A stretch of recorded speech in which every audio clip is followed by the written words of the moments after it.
Hello everyone. PSC Commission West Bengal Clerkship Examination Part 1 এর 2023 এর আজকে একটা ইম্পর্টেন্ট অ্যানাউন্সমেন্ট করেছে।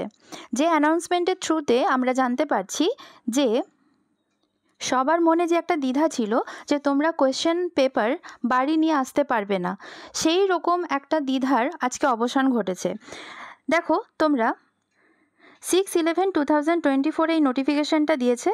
এই নোটিফিকেশন অনুযায়ী খুব ভালোভাবে ইনারা এলাবোরেট করে দিয়েছেন যে it is hereby notified that the clerkship examination part 1 2023 is schedule to be held across the state on 16th and 17th November 2024 from 9:30 AM to 11 AM and from 2:30 PM to 4 PM।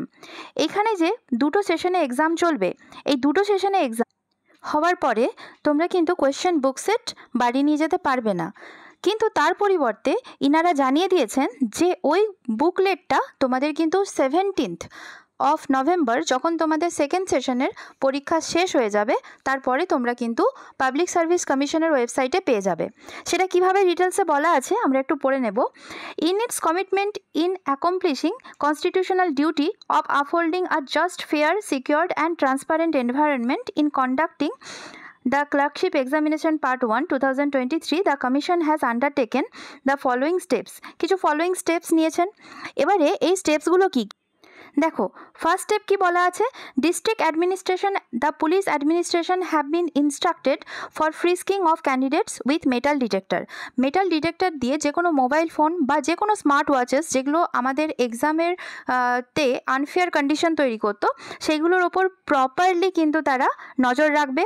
Second হচ্ছে in order to prevent leakage of question papers the commission is using unique QR code in the each question booklet to identify candidate adapting unfair means. এবারে কেউ যদি চায় তারা ওই বুকলেটের থ্রুতে তারা কিন্তু কোয়েশ্চেনকে কি করে দিতে পারে, বাড়িতে এসে বা বাইরে এসে ডিসক্লোজ করে দিতে পারে। তো সেই বিষয়টার ওপর ভিত্তি করে কিন্তু QR কোড করা হয়েছে, যেটা পরবর্তীকালে পিএসসি ওয়েবসাইটে তোমরা কিন্তু বুকলেট সমেত তোমরা যে OMR শিট সেটাও কিন্তু পেয়ে যাবে, কারণ তোমাদের যে OMR শিট তোমরা কিন্তু সেটাও দেখতে পাবে উইথ অ্যান্সার কি। ওকে, নেক্সট কি বলেছে, candidates will not be allowed to take the question booklets away after the conclusion of the examination. তারা কিন্তু বুকলেটস নিয়ে যেতে পারবে না, যেটা আমি আগে বললাম। Question বুকলেটস as well as respective answer keys will be uploaded on Commission's website in due course after 17 November। এটা কিন্তু মোস্ট ইম্পর্টেন্ট অ্যান্ড ভাইটাল। দেখে নাও তোমাদের যে কমিশনস ওয়েবসাইট আছে সেখানে কিন্তু তোমরা এই বুকলেটটা পেয়ে যাবে, এটা নিয়ে কোনো দ্বন্দ্ব থাকছে না। এবং সবার মনে যেটা ছিল সংশয় যে আনফেয়ার হয়তো এক্সাম হবে, তো সেটা নিয়েও তোমাদের কিন্তু সব সংকোচ এখানে চলে যাচ্ছে। ফিফথ হচ্ছে the scanned copies of OMR shits will be available on commission's website within a few days after conclusion of the examination on 17 November.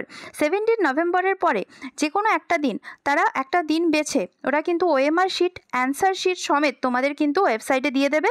Candidates can avail their individual scanned copy of OMR using their log in ID. তাদের log in ID দিয়ে তারা কিন্তু OMR sheet দেখতে পাবে। তাহলে তোমরা বুঝতে পারছো পিএসসি কিন্তু তাদের কথা রেখেছে এবং তারা যাতে প্রপার ফেয়ারলি এক্সাম হয় সেই বিষয়ে কিন্তু তারা প্রচণ্ডভাবে আলোকপাত করেছে। নিশ্চিন্তভাবে তোমরা পড়াশুনো করো। তোমরা যদি চাও জিকের থেকে, স্ট্যাটিক জিকে থেকে যেগুলো জায়গাগুলো তোমরা দেখে যাবে তার একটা ভিডিও যদি চাও তোমরা কিন্তু কমেন্ট সেকশানে জানিও। খুব ভালোভাবে পড়াশুনো করো। কিছুজন প্রশ্ন করেছিলে যে কি কি কারেন্ট অ্যাফেয়ার্স পড়বে। দেখো তোমরা জানুয়ারি 2024 থেকে সেপ্টেম্বর 2024 অবধি ইন্ডিভিজুয়াল মান্থলি কারেন্ট অ্যাফেয়ার্স দেখবে এবং লাস্ট ইয়ার একটা ইয়ারলি যে কম্পাইল্ড ফাইল থাকে সেখান থেকে কিন্তু কারেন্ট অ্যাফেয়ার্স দেখে যাবে।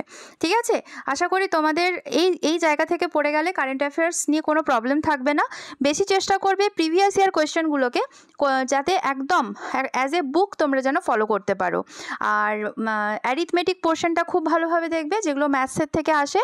আর বেশিরভাগ চেষ্টা করবে যে তোমরা যে স্ট্যাটিক জিকে ওয়ান লাইনার সেগুলোকে ফলো করতে। এখন চেষ্টা করো যেভাবেই হোক তোমরা যেন প্র্যাকটিস সেটগুলোকে ফলো করতে পারো। ঠিক আছে, best of luck for your exam. আশা করি তোমাদের এক্সাম খুব ভালো হবে এবং তোমাদের জন্য আমি যথেষ্টভাবে শুভাকাঙ্ক্ষী যাতে খুব ভালোভাবে তোমরা এক্সাম দিতে পারো। আর সবাই জানিও কেমন এক্সাম হয়েছে অ্যান্ড বেস্ট অফ লাক। আর যারা নতুন চ্যানেলে তারা অবশ্যই চ্যানেলটিকে সাবস্ক্রাইব করে দাও। Thank you for watching.